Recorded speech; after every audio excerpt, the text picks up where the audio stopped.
বাচ্চারা ঠিক কিভাবে শেখে? তারা কি বেশিরভাগ সময় দেখে শেখে নাকি তাদের শেখাতে হয়? ঠিক এই কনসেপ্টের উপর বেস করেই একটা এক্সপেরিমেন্ট হয়েছিল 1961-এ।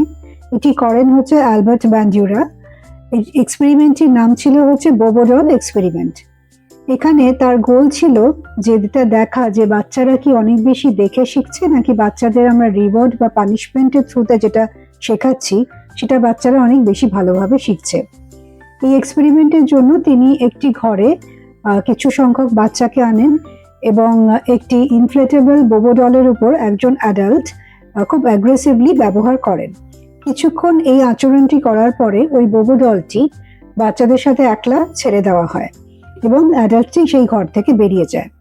স্টাডিতে দেখা যায় যে বেশিরভাগ বাচ্চাই এই বোবোডলের সাথে ঠিক একইভাবে ভায়োলেন্টলি ব্যবহার করেন যেরকম ভাবে অ্যাডাল্টটি করেছিলেন, এবং কিছু বাচ্চা খুব কনফিউজড, তারা বুঝতেই পারে না যে তারা কিভাবে এই বোবোডলের সাথে আচরণ করবেন।